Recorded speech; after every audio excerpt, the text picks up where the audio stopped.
നമസ്കാരം. പ്രവാസി മലയാളി പ്ലസിലേക്ക് സ്വാഗതം. ആശങ്കപ്പെടുത്തുന്ന ചില വാർത്തകൾ പ്രവാസികളുമായി പങ്കുവയ്ക്കാനുണ്ട്. ഏറ്റവും പ്രധാനപ്പെട്ടത് ഖത്തറിൽ ഇസ്രയേൽ മിസൈൽ ആക്രമണം നടത്തിയതാണ്. പരിഭ്രാന്തിയിലാണ് എല്ലാവരും. നമുക്കറിയാം, കേരളത്തിൽ നിന്നൊക്കെ ഉൾപ്പെടെ ഒരുപാട് പ്രവാസികൾ ഖത്തറിലുണ്ട്. അപ്പോൾ എല്ലാവരും ഒരു ആശങ്കയിലൊക്കെയാണ്. മറ്റൊരു വാർത്ത, വിമാന കമ്പനികൾ യാത്രക്കാരെ പിഴിയുകയാണ്. അതുമായി ബന്ധപ്പെട്ട ഒരു വാർത്ത പങ്കുവയ്ക്കാനുണ്ട്. പിന്നെ കുവൈറ്റിലെ വാഹനാപകടങ്ങളുടെ എണ്ണം കൂടുന്നു. അത്തരത്തിലുള്ള ഒരുപാട് വാർത്തകൾ പങ്കുവയ്ക്കാനുണ്ട്. എന്താണ് ഖത്തറിൽ ഇസ്രയേൽ നടത്തിയ ആക്രമണത്തിന്റെ കൂടുതൽ വിശദാംശങ്ങൾ? ഖത്തറിന്റെ മണ്ണിൽ മിസൈൽ ആക്രമണം നടന്നിരിക്കുകയാണ്. സെപ്റ്റംബർ 9 ഉച്ചകഴിഞ്ഞ് ദോഹ നഗരത്തെ പ്രകമ്പനം കൊള്ളിച്ചുകൊണ്ടാണ് സ്ഫോടനങ്ങൾ ഉണ്ടായത്.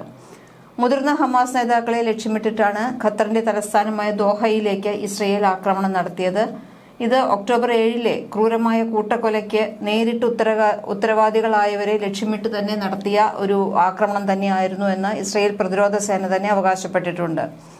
ദോഹയുടെ മധ്യഭാഗത്തുള്ള വെസ്റ്റ് ബേ ഗലൂൺ ജില്ലയ്ക്ക് സമീപമുള്ള വാദി റൌദാൻ സ്ട്രീറ്റിലെ പെട്രോൾ സ്റ്റേഷന് അടുത്തുള്ള സമുച്ചയത്തിൽ നിന്നാണ് സ്ഫോടനശേഷം പുക ഉയരുന്നത് ദൃശ്യങ്ങളിൽ നിന്ന് കാണുന്നത്.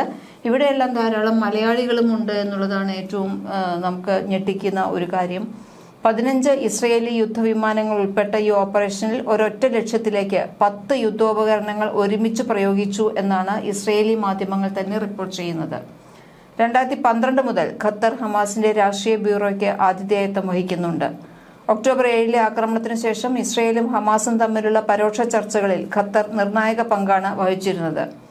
ഹമാസിന്റെ മുഖ്യ ചർച്ചക്കാരനായിരുന്ന അൽഹയ്യയുടെ മകൻ ഹുമാം അൽഹയ്യയുടെ ഓഫീസിന്റെ ഡയറക്ടർ ജിഹാദ് ലബാദ്, അബ്ദുൽ വാഹിദ്, മോ അമൻ ഹസൌന, അഹമ്മദ് അൽ മലൂംക്ക്, ഖത്തർ ആഭ്യന്തര സുരക്ഷാ സേനയിലെ കോർപ്പറൽ ബദർ സാദ് മുഹമ്മദ് അൽ ഖുമൈദി എന്നിവരാണ് കൊല്ലപ്പെട്ടതെന്നാണ് പറയുന്നത്. അപ്പോൾ ഈ സമാധാന ശ്രമങ്ങൾ നടക്കുമ്പോൾ തന്നെ ആക്രമണം നടക്കുകയായിരുന്നു. നെതന്യാഹു സർക്കാരിന് ചർച്ചകളിൽ താല്പര്യമില്ല എന്നതിന്റെ വ്യക്തമായ സൂചന ഇത് നൽകുന്നുണ്ട് എന്നുള്ള ആരോപണം വരുന്നുണ്ട്. നമുക്കറിയാം, ഖത്തർ ആയിരുന്നു മധ്യസ്ഥ ചർച്ച നടത്തിക്കൊണ്ടിരുന്നത് ഇസ്രയേലും ഗാസയും തമ്മിലുള്ള വിഷയത്തിൽ. എന്തായാലും അത്തരത്തിലുള്ള ഒരു വലിയ ഒരു പ്രതിസന്ധി ഉയർന്നതോടുകൂടി നമ്മുടെ പ്രവാസികൾ എല്ലാവരും തന്നെ ആശങ്കാകുലരാണ്. അവരുടെ ബന്ധുക്കൾ, നാട്ടിലുള്ളവർ ആശങ്കയിലാണ്. പക്ഷേ ഇപ്പം അവിടെ നിന്നുള്ള ഒരു വിവരമെന്ന് പറയുന്നത്, ഈ ഒരു ആക്രമണം നടന്നു, പിന്നീട് തുടർ ആക്രമണങ്ങളൊന്നും തന്നെ ഉണ്ടായിട്ടില്ല. ഒരു മുന്നറിയിപ്പ് കൊടുക്കുന്നതിന് വേണ്ടിയാണ് ഇത്തരത്തിലൊരു ആക്രമണം നടന്നത് എന്നാണ്. നാട്ടിലുള്ളവരാരും തന്നെ അങ്ങനെ വിഷമിക്കുകയോ അല്ലെങ്കിൽ വലിയ ആദി പിടിക്കേണ്ട ആവശ്യമില്ല. കാരണം അവിടെയുള്ള എല്ലാവരെയും സുരക്ഷിതരാക്കാനുള്ള നീക്കമൊക്കെ അപ്പോൾ തന്നെ തുടങ്ങിയിരുന്നു. അപ്പോൾ അതുകൊണ്ട് എല്ലാവരും സുരക്ഷിതരാണ് എന്നുള്ള വിവരം പുറത്തേക്ക് വന്നിട്ടുണ്ട്. ഈ ആക്രമണം നടന്ന പിന്നാലെ തന്നെ കേന്ദ്ര സർക്കാർ ഇടപെട്ടിരുന്നു. അവിടെയുള്ള പ്രവാസികളുടെ എല്ലാവരുടെയും സുരക്ഷാ കാര്യങ്ങളെക്കുറിച്ചുള്ള കൂടുതൽ നീക്കങ്ങളിലേക്കൊക്കെ നമ്മുടെ സർക്കാർ കടന്നിരുന്നു എന്നുള്ളതാണ് മറ്റൊരു ആശ്വാസകരമായ വാർത്ത കൂടി പങ്കുവയ്ക്കാനുള്ളത്. അടുത്ത വാർത്തയും ഒരു ആശങ്ക തന്നെയാണ് പങ്കുവയ്ക്കാനുള്ളത്. പ്രവാസികളെ പിഴിയുകയാണ് വിമാന കമ്പനികൾ. നിരക്ക് കുത്തനെ കൂട്ടി തിരിച്ചു പോകാനാകാതെ മലയാളികളും പ്രതിസന്ധിയിലാണ്. UAE-യിൽ നിന്ന് കേരളത്തിലേക്കുള്ള വിമാന ടിക്കറ്റ് നിരക്ക് 5500 രൂപയാണ്. എന്നാൽ കേരളത്തിൽ നിന്ന് UAE-യിലേക്ക് വരാൻ ഈ നിരക്കിന്റെ 10 ഇരട്ടി തുകയാണ് നൽകേണ്ടത്.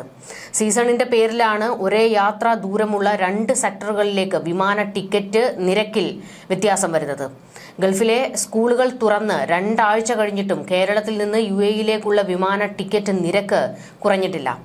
കേരളത്തിൽ നിന്നുള്ള പല വിമാനങ്ങളിലും സീറ്റില്ല. ഉള്ളവയ്ക്കാകട്ടെ പൊള്ളുന്ന നിരക്കും. 4 അംഗ കുടുംബത്തിന് തിരിച്ചു വരാൻ 2 ലക്ഷത്തോളം രൂപ വേണ്ടിവരും. ഓണം ആഘോഷിക്കാൻ നാട്ടിൽ പോയവരെ കൂടി പിഴിയാനാണ് വിമാന കമ്പനികൾ നിരക്ക് കൂട്ടിയത്. അതേസമയം ഈ മാസം 3-ാം വാരത്തിലെ നിരക്ക് കുറയൂ എന്നാണ് ട്രാവൽ ഏജൻസി വൃത്തങ്ങൾ സൂചിപ്പിക്കുന്നത്. സ്കൂളിൽ പഠിക്കുന്ന വിദ്യാർത്ഥികളുടെ വിലപ്പെട്ട ക്ലാസുകളാണ് നഷ്ടപ്പെടുന്നത്. ഇതുമൂലം വൻ തുക നൽകി പലരും കണക്ഷൻ വിമാനത്തിലും പ്രത്യേക വിമാനത്തിലും യാത്ര ചെയ്യാൻ നിർബന്ധിതരാകുന്നു. ഒരു വലിയ പ്രതിസന്ധിയാണ്. ഉത്സവ സീസണുകളിലൊക്കെ തന്നെ വിമാന കമ്പനികൾ സ്ഥിരം ഇങ്ങനെ തന്നെയാണ് പ്രവാസികളോട്. ക്രിസ്മസ് സമയത്തും ഇങ്ങനെ തന്നെയായിരിക്കും, മധ്യവേനലവധിക്കും ഇങ്ങനെ തന്നെയല്ല. ഇനിയിപ്പോൾ നവരാത്രി ആഘോഷങ്ങൾ വരുന്നുണ്ട്. അതിനും സമാന അവസ്ഥയായിരിക്കും ഉണ്ടാകാൻ പോകുന്നത്. കഴിഞ്ഞ ഒരാഴ്ചക്കിടെ കുവൈറ്റിൽ 1179 വാഹനാപകടങ്ങളുണ്ടായി. 31,395 ട്രാഫിക് നിയമ ലംഘനങ്ങളും റിപ്പോർട്ട് ചെയ്തിട്ടുണ്ട്. ലൈസൻസ് ഇല്ലാതെ വാഹനമോടിച്ച 79 പ്രായപൂർത്തിയാകാത്തവരെയാണ് പിടികൂടിയിട്ടുള്ളത്.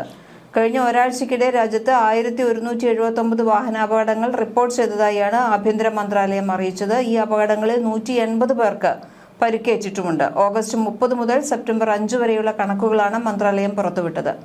വിവിധ ഗവർണറേറ്റുകളിൽ നിന്നായി 31,395 ട്രാഫിക് നിയമലംഘനങ്ങൾ രേഖപ്പെടുത്തി. ഏറ്റവും കൂടുതൽ നിയമലംഘനങ്ങൾ റിപ്പോർട്ട് ചെയ്തത് ഫർവാനയിലാണ്, 6,472 എണ്ണം. തൊട്ടു പിന്നിൽ തലസ്ഥാന ഗവർണറേറ്റ് 5,286, അഹമ്മദിയിൽ 5,022, ജഹ്റയിൽ 4,719, ഹവല്ലി 2,317, മുബാറക് അൽ കബീർ 2,111 എന്നിവയാണ്. ലൈസൻസ് ഇല്ലാതെ വാഹനമോടിച്ച 79 പ്രായപൂർത്തിയാകാത്തവരെ പിടികൂടി. ഇതിൽ 60 പേരും ജഹ്റ ഗവർണറേറ്റിൽ നിന്നുള്ളവരാണ്. ഈ കാലയളവിൽ ട്രാഫിക് സ്റ്റേഷനുകളിൽ 65 പേരെ കസ്റ്റഡിയിലെടുത്തു. ഇതിൽ 40 പേർ ജഹ്റയിൽ നിന്നുള്ളതാണ്. ട്രാഫിക് നിയമലംഘനങ്ങളുടെ പേരിൽ 29 വാഹനങ്ങളും ഒരു മോട്ടോർ സൈക്കിളും പോലീസ് പിടിച്ചെടുത്തു. അന്വേഷണങ്ങൾക്കായി 66 പിടികിട്ടാപ്പുള്ളികൾ, തിരിച്ചറിയൽ രേഖകളില്ലാത്ത 36 പേർ, മോഷണ കേസിലെ 2 പ്രതികൾ, താമസരേഖകൾക്ക് കാലാവധി കഴിഞ്ഞ 126 വിദേശികൾ, 2 വഴിയോര കച്ചവടക്കാർ, മയക്കുമരുന്ന് കേസുമായി ബന്ധപ്പെട്ട് 3 പേർ, അസ്വാഭാവികമായ സാഹചര്യത്തിൽ കണ്ടെത്തിയ ഒരാൾ എന്നിവരെയും പോലീസ് അറസ്റ്റ് ചെയ്തു. അടുത്തൊരു വാർത്ത. കഴിഞ്ഞ മാസം എത്തിയത് 50 ലക്ഷം ആളുകൾ. യാത്രക്കാരുടെ എണ്ണത്തിൽ റെക്കോർഡിട്ട് ദോഹ വിമാനത്താവളം. ഖത്തറിലെ ദോഹയിലെ ഹമദ് അന്താരാഷ്ട്ര വിമാനത്താവളത്തിൽ കഴിഞ്ഞ മാസം എത്തിയത് 5 ലക്ഷം യാത്രക്കാരാണെന്ന് റിപ്പോർട്ടുകൾ. ഇത് ചരിത്രത്തിലെ തന്നെ ഏറ്റവും ഉയർന്ന പ്രതിമാസ കണക്കായാണ് കണക്കാക്കപ്പെടുന്നത്. കഴിഞ്ഞ വർഷത്തെ അപേക്ഷിച്ച് 6.4% വർധനയാണ് ഈ കണക്കിൽ കാണിക്കുന്നത്. 2024 ഓഗസ്റ്റിനെ അപേക്ഷിച്ച് 12% വർധനയാണ് ഇപ്പോൾ റിപ്പോർട്ട് ചെയ്തിരിക്കുന്നത്. ഖത്തറിലേക്കും തിരിച്ചുമുള്ള നേരിട്ടുള്ള വിമാന സർവീസുകൾക്കുള്ള വർദ്ധിച്ചുവരുന്ന ആവശ്യകതയാണ് ഈ റിപ്പോർട്ട് പ്രതിഫലിപ്പിക്കുന്നത്. എയർലൈനുകളുടെ ശക്തമായ പങ്കാളിത്തമാണ് വളർച്ചയ്ക്ക് കാരണം. ഖത്തർ എയർവേസ് ലോകമെമ്പാടുമുള്ള 15ലധികം ഇടങ്ങളിലേക്ക് വിമാന സർവീസുകൾ വർദ്ധിപ്പിച്ചിട്ടുണ്ട്. അന്താരാഷ്ട്ര വിമാന കമ്പനികളുമായുള്ള മികച്ച രീതിയിലുള്ള ബന്ധവും ഇതിന് സഹായകരമായി. ജൂലൈയിൽ പുറത്തിറക്കിയ ഡേറ്റ സെറ്റിൽ എയർപോർട്ട്സ് കൗൺസിൽ ഇന്റർനാഷണൽ 2024 ലോകത്തിലെ ഏറ്റവും തിരക്കേറിയ 10ാമത്തെ അന്താരാഷ്ട്ര വിമാനത്താവളമായി ഹമദ് അന്താരാഷ്ട്ര വിമാനത്താവളത്തെ തെരഞ്ഞെടുത്തതിന് പിന്നാലെയാണ് റിപ്പോർട്ട് പുറത്തുവന്നത്. അടുത്തത്, മുല്ലപ്പൂ കൈവശം വെച്ചതിന് നടി നവ്യ നായർക്ക് ഓസ്ട്രേലിയയിൽ 1.25 ലക്ഷം രൂപ പിഴ ചുമത്തിയെന്ന വാർത്തകളെല്ലാം വന്നിരുന്നു. അതോടുകൂടി ഓസ്ട്രേലിയയിലെ ജൈവ സുരക്ഷാ നിയമങ്ങളെക്കുറിച്ചുള്ള ചർച്ച സജീവമായിരിക്കുകയാണ്. മെൽബൺ അന്താരാഷ്ട്ര വിമാനത്താവളത്തിൽ വെച്ചാണ് മുല്ലപ്പൂ വെച്ചതിന് നവ്യ നായർക്ക് പിഴ ചുമത്തേണ്ടി വന്നത്. ഓസ്ട്രേലിയയിലെ ജൈവ സുരക്ഷാ നിയമങ്ങൾ വളരെ കർശനമാണ്. പക്ഷേ മുല്ലപ്പൂ അടക്കമുള്ളവ കൊണ്ടുപോകുന്നത് അവിടെ നിയമവിരുദ്ധമല്ല. ഇതിന് കർശനമായ നിബന്ധനകൾ ഉണ്ട് എന്ന് മാത്രം. മുല്ലപ്പൂ വെക്കുന്നതിനോ അല്ലെങ്കിൽ മുല്ലപ്പൂ കൊണ്ടുപോകുന്നതിനോ നിയമവിരുദ്ധമെന്നൊന്നും പറയുന്നില്ല. പക്ഷെ അതിന് ഒരുപാട് നിബന്ധനകൾ ഉണ്ട്. വിദേശത്ത് നിന്ന് രോഗങ്ങളോ കീടങ്ങളോ രാജ്യത്ത് എത്തുന്നത് തടയുക എന്നതാണ് ഓസ്ട്രേലിയയിലെ ജൈവ സുരക്ഷാ നിയമങ്ങളുടെ ലക്ഷ്യം. പൂക്കളും ചെടികളും മാത്രമല്ല, മണ്ണ് വരെ ഈ നിയമത്തിന്റെ പരിധിയിൽ വരുന്നുണ്ട്. അപ്പോൾ ഇങ്ങനെയുള്ള സാഹചര്യത്തിൽ ഓസ്ട്രേലിയയിലേക്ക് നിങ്ങൾ പോകുന്നുണ്ടെങ്കിൽ കൊണ്ടുപോകാൻ പാടില്ലാത്ത അല്ലെങ്കിൽ കൊണ്ടുപോകുമ്പോൾ പ്രത്യേകം നമ്മൾ പാലിക്കേണ്ട ചില നിയമങ്ങളുണ്ട്. അതിനെക്കുറിച്ചാണ് പറയുന്നത്. എന്തെല്ലാമാണെന്ന് പറയാമോ? മിക്കവാറും എല്ലാത്തരം മാംസങ്ങളും, മുട്ട, പാൽ ഉൽപ്പന്നങ്ങൾ, പച്ചക്കറികൾ, പഴങ്ങൾ എന്നിവയും, വീട്ടിലുണ്ടാക്കിയ ഭക്ഷണം, ഉണങ്ങിയ മാംസം, ചിലതരം ചീസുകൾ, മണ്ണ്, വിത്തുകൾ, തൈകൾ, മുളപ്പിച്ച ചെടികൾ, ചിലതരം പൂക്കൾ, അസംസ്കൃതമായ മൃഗ ഉൽപ്പന്നങ്ങൾ, ഉണക്കിയ മത്സ്യങ്ങൾ, തൂവലുകൾ, എല്ലുകൾ, കക്കകൾ, മൃഗങ്ങളുടെ തോലുകൾ, തേനടങ്ങിയ മറ്റുൽപ്പന്നങ്ങളും. ചിലതരം മരുന്നുകൾക്കും കർശന നിയന്ത്രണങ്ങളുണ്ട്. ഡോക്ടറുടെ കുറിപ്പടി ഇല്ലാത്ത മരുന്നുകൾ കൊണ്ടുപോകാൻ പാടില്ല. ആയുധങ്ങൾ, സ്ഫോടക വസ്തുക്കൾ, വിഷവസ്തുക്കൾ, കത്തികൾ, പരമ്പരാഗത ചൈനീസ് മരുന്നുകൾ, ആയുർവേദ മരുന്നുകൾ. നിശ്ചിത അളവിൽ കൂടുതൽ സിഗരറ്റോ മദ്യമോ കൊണ്ടുപോകാൻ അനുവാദമില്ല. ഓസ്ട്രേലിയൻ ആദിവാസികളുടെ കലാപരമായ വസ്തുക്കൾ, ചരിത്രപരമായ പ്രാധാന്യമുള്ള വസ്തുക്കൾ എന്നിവയ്ക്ക് പ്രത്യേകം അനുമതി വേണ്ടതാണ്. മുല്ലപ്പൂ കൊണ്ടുപോകുന്നതിന് മുൻപ് ഇക്കാര്യങ്ങൾ ശ്രദ്ധിക്കണം.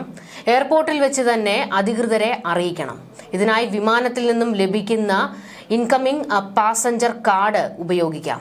ഡിക്ലെയർ ചെയ്ത സാധനങ്ങൾ ബയോസെക്യൂരിറ്റി ഓഫീസർമാർ പരിശോധിച്ചതിന് ശേഷമേ കൊണ്ടുപോകാൻ അനുവദിക്കൂ. പൂക്കളിൽ അണുബാധയോ കീടങ്ങളോ ഇല്ലെന്ന് ഉറപ്പുവരുത്തിയ ശേഷമേ രാജ്യത്ത് പ്രവേശിക്കാൻ അനുവദിക്കുകയുള്ളൂ. എന്തെങ്കിലും പ്രശ്നങ്ങൾ ഉണ്ടെങ്കിൽ പൂക്കൾ നശിപ്പിക്കുകയോ തിരികെ അയക്കുകയോ ചെയ്യും. ഡിക്ലെയർ ചെയ്യാതെ മുല്ലപ്പൂ കൊണ്ടുപോയാൽ കനത്ത തുക പിഴയായി നൽകേണ്ടി വരും. കൂടുതൽ വിവരങ്ങൾ Australian department of agriculture, fisheries and forestry വെബ്സൈറ്റുകളിൽ നിന്ന് നിങ്ങൾക്ക് ലഭിക്കുന്നതാണ്. വ്യക്തിപരമായ ആവശ്യങ്ങൾക്കുള്ള പൂക്കൾക്ക് ലളിതമായ നിയമങ്ങളാണെങ്കിൽ വാണിജ്യ ആവശ്യങ്ങൾക്കുള്ള പൂക്കൾ ഇറക്കുമതി ചെയ്യുമ്പോൾ നിയമം സങ്കീർണമാകും. ഇപ്പോൾ കുറച്ച് തലമുടിയിൽ വെക്കുന്നതിന് വേണ്ടി മുല്ലപ്പൂ വെച്ചിട്ടുണ്ട് എങ്കിൽ തന്നെ ആദ്യം ഇതെല്ലാം അറിയിക്കണം. ഞാൻ തലയിൽ മുല്ലപ്പൂ വെച്ചിട്ടുണ്ട് എന്ന് പറഞ്ഞ് അത് ടെസ്റ്റ് ചെയ്യാൻ സമ്മതിക്കണം. പക്ഷേ അത് ഇറക്കുമതി ചെയ്യുന്നതാണെങ്കിൽ ഇതിനേക്കാൾ നിയമങ്ങളുണ്ട്. ഇറക്കുമതി പെർമിറ്റുകളും ഫൈറ്റോ സാനിറ്ററി സർട്ടിഫിക്കറ്റുകളും ആവശ്യമാണ്. അതുപോലെ എയർപോർട്ടിലും ശ്രദ്ധിക്കേണ്ട കുറേ കാര്യങ്ങളുണ്ട്. നിങ്ങൾ കൊണ്ടുപോകുന്ന വസ്തുക്കളിൽ ഏതെങ്കിലും ഈ പട്ടികയിൽ ഉൾപ്പെട്ടിട്ടുണ്ടോ എന്ന് സംശയമുണ്ടെങ്കിലും എയർപോർട്ട് അധികൃതരെ അറിയിക്കാം. എന്തെങ്കിലും പ്രത്യേക സാധനങ്ങൾ കൊണ്ടുപോകാൻ ഉദ്ദേശിക്കുന്നുണ്ടെങ്കിൽ അത് നിയമങ്ങളുടെ പരിധിയിൽ വരുമോ എന്ന് നേരത്തെ തന്നെ ഉറപ്പുവരുത്തണം. ഇതൊക്കെയാണ് ശ്രദ്ധിക്കേണ്ട ഒരു കാര്യം. സാധാരണ ഗൾഫിലേക്കൊക്കെ പോകുമ്പോൾ തന്നെ കുറെ കാര്യങ്ങൾ പറയുന്നുണ്ട്. ഇങ്ങനെ സ്ക്രൂ പാടില്ല, ആണി പാടില്ല, അങ്ങനത്തെ ഒരുപാട് കാര്യങ്ങൾ പറയുന്നുണ്ടല്ലോ. ബ്ലേഡ് പാടില്ല, അങ്ങനത്തെ ഒരുപാട് സംഭവങ്ങളുണ്ട്. പക്ഷെ ഇവിടേക്കൊക്കെ പോകുമ്പോൾ മുല്ലപ്പൂ ഉൾപ്പെടെ പ്രശ്നമാണ് എന്നുള്ളതാണ്. അത് ഓസ്ട്രേലിയയിലൊക്കെ നിയമം കർശനമാണ്. കാരണം ഈ പറയുന്ന പോലെ തന്നെ അവർക്ക് അവരുടെ സുരക്ഷയാണ് പ്രധാനം. അതുകൊണ്ട് എല്ലാം ചെക്ക് ചെയ്യും. നമുക്ക് ഇത് ശീലമില്ലാത്തത് കൊണ്ടാണ്. കാരണം ഇന്ത്യയിലേക്ക് ഇത്ര വലിയ ഒരു നിയമം കർശനമല്ലാത്തത് കൊണ്ട് നമുക്ക് എന്തും കൊണ്ടുവരാൻ പോകാം എന്നുള്ളൊരു അവസ്ഥയാണ്. പക്ഷേ മറ്റുള്ള അത് ഒരു കണക്കിന് നല്ലതുമാണ്. കാരണം നമ്മളിപ്പോൾ ഈ പറയുന്ന മുല്ലപ്പൂവിലൊക്കെ എന്തെല്ലാം അണുക്കളൊക്കെ ഉണ്ടാകാം. അപ്പോൾ അത്തരത്തിലുള്ള പ്രതിസന്ധി അതൊക്കെ ആ രാജ്യത്തിന്റെ അവരുടെ ജനങ്ങളോടുള്ള അവരുടെ കരുതൽ, സുരക്ഷയുടെ ഭാഗങ്ങളൊക്കെയാണ്. എന്തായാലും നവ്യ നായർ അങ്ങനെ പോയത് കൊണ്ടാണ് ഇങ്ങനെ ഒരു നിയമം കർശനമാണ് എന്ന് എല്ലാവർക്കും. ഏതാണ്ട് 1.5 ലക്ഷം രൂപ എന്തോ 1.25 ലക്ഷം രൂപ പിഴയടക്കേണ്ടി വന്നിട്ടുണ്ട്. അപ്പോൾ എല്ലാവരും ഇതൊക്കെ ഒന്ന് ശ്രദ്ധിക്കുക. കൂടുതൽ പ്രവാസി വാർത്തകളുമായിട്ട് വീണ്ടും വരാം. നമസ്കാരം.